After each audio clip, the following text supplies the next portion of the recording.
Welcome to Ice Hockey UKTV in association with McDonald's. It's rest day here at the tournament, but as you can tell, rest day isn't rest day for the boys. They absolutely are here in training as Jonathan Weaver just does a little skate.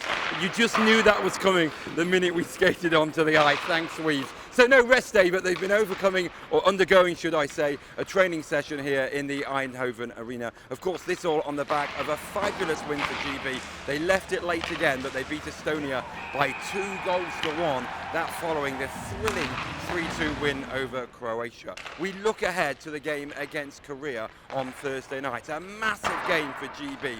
So we talked to a number of people, but also delve into something different this year on the GB team. They brought Greg Owen, of course, the former GB player. He's now on the coaching staff as a video analysis. That is his role. He sits in the stands and he's a vital part of this team. And we found out more about his role.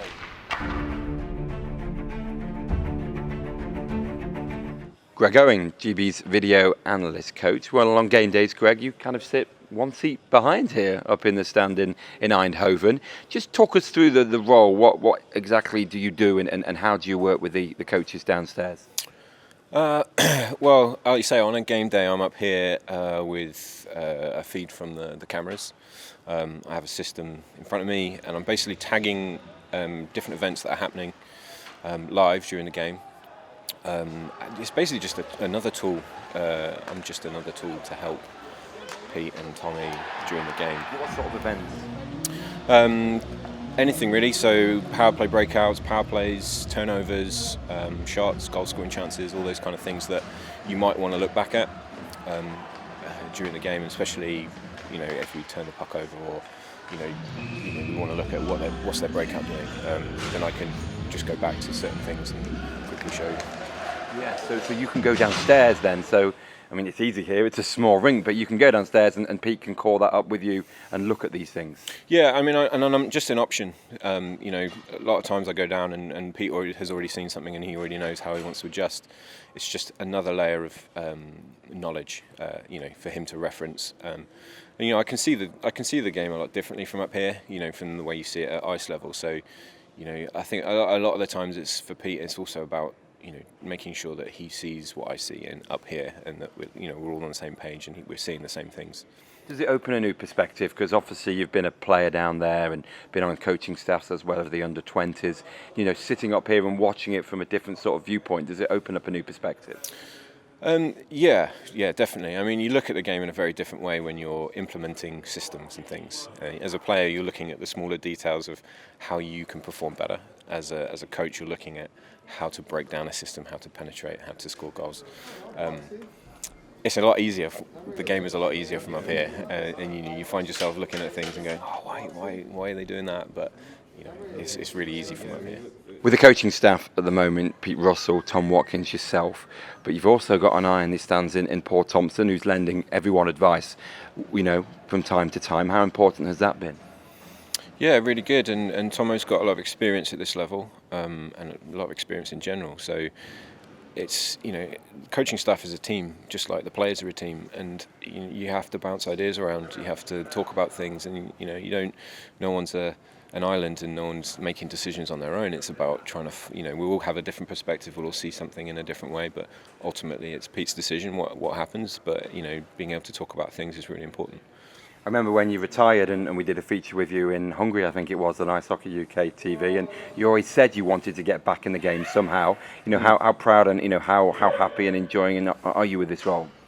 Yeah, I love it. It's great being back. It wasn't that long ago that I was sitting in that dressing room with my equipment on, so a lot of my peers are still playing. So it's nice. It's nice to be back around it, and the World Championships at the end of the season was always a highlight of the year. And for me now, this is I feel a little bit out of my depth at times, because this is the side of the game that I've not been involved with before. So, but it's fun. It's a lot of fun being able to watch the game and try and have an influence and bring my perspective, whether that's of value or not, but to try and bring something that helps us. As a team, so far so good, but also areas to improve on. But that's a good sign that people are saying they're demanding more improvement. But you've won 2 out of 2. Yeah, I mean, that's what you get with players who are used to being in pressure situations week in, week out. They have to find a way to win, and I think that the spirit of the team and the unity of the team is sort of giving us that extra bit.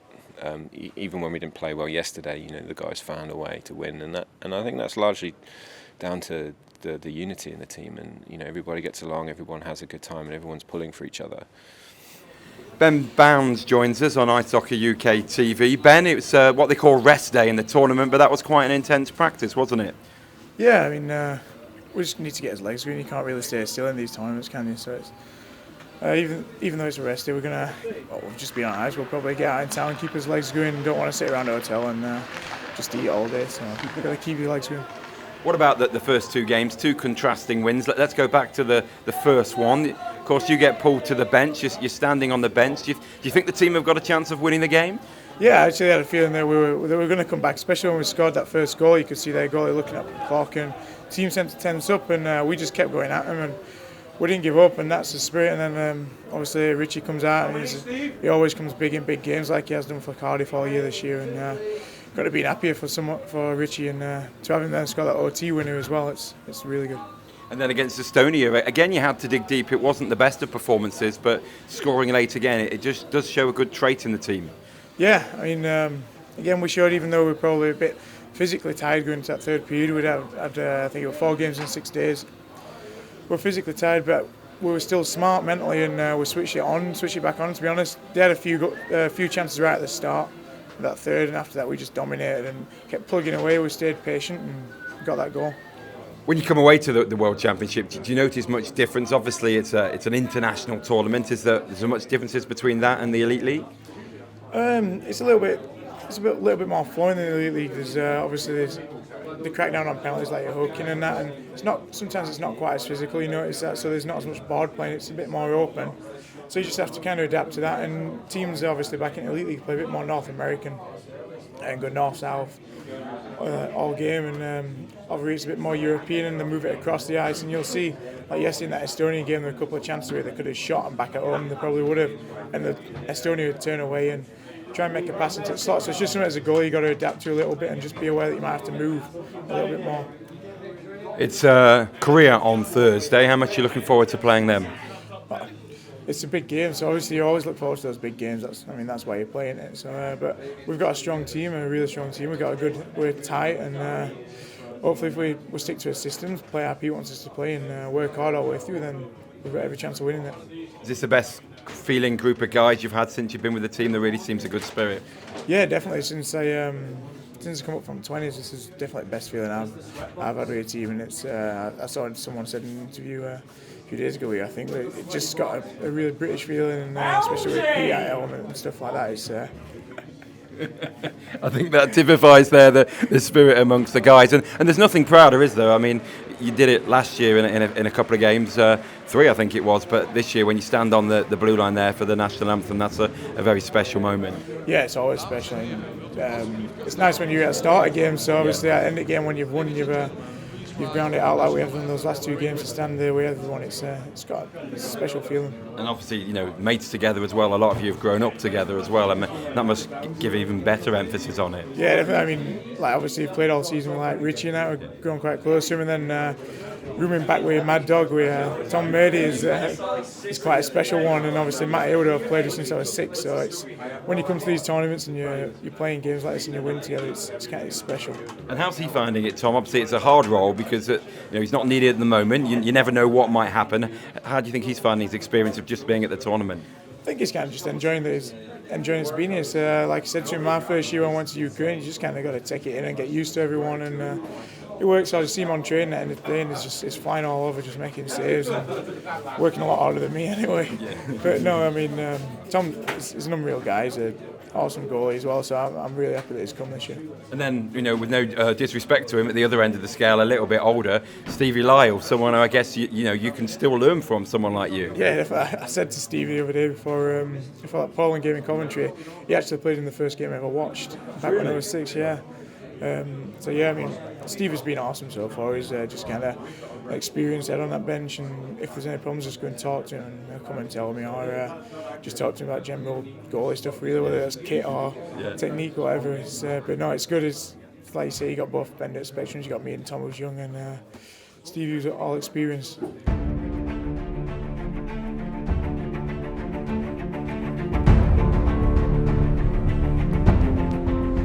The thoughts of Ben Bowns and Greg Owen on Ice Hockey UK TV in association with McDonald's. Seth Bennett from BBC Sport joins us.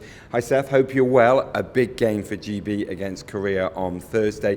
One thing that's been good for GB is their defensive scoring. 3 D-men already on the score sheet. Yeah, been really, really impressed with what Great Britain have been able to do. And this is all part of what Pete Russell wants from this team. He wants everybody to contribute, and he's activating the defensemen. Now, this is a stark contrast to what happened 12 months ago in Vilnius, where GB only had 1 goal, and the 1 goal came from Danny Myers. We can see it now. It's that game against the Netherlands, a very different kind of goal to the goal that we've seen in this tournament so far, where he ends up just joining the rush here, drives hard to the net, picks up the pieces, and ends up flipping the puck in the back of the net. What we've seen, though, really from Great Britain is actually a little bit more skill in how they've been able to finish things off. Blasts from just inside the blue line from Ben O'Connor. From the top of the circle, we've seen Davy Phillips go low and score his goal, and also Richardson going 5-hole with his hard shot to win that game in overtime. So I think when you do look at Great Britain, I think the defensive scoring is going to be a real key, particularly in the game against Korea, because Korea are a side who defensively will collapse. That means that all 5 players will drop deep in front of their goalie, and there'll be a bit of extra room. So if GB can take the puck very deep into the zone, kick it back to the blue line, there's the option of getting that shot in on goal, and that's something I'm sure they're going to look to do, and we're probably going to see a little bit more of over the course of the next 24 hours. One thing that GB sometimes aren't when they come away to tournaments is discipline, but I've been impressed by their discipline. It's been top class, and I think the best in the tournament. Yeah, 2 games in, only 16 penalty minutes from Great Britain. That's key, isn't it? We look at all of the tournaments, and we can go all the way back in the history books, and every single tournament GB have struggled to deal with the changing in officiating, if you like, and they've managed it here. They've been really, really good. Their penalty kill has been the second best in the tournament so far. The power play is running at about 20%.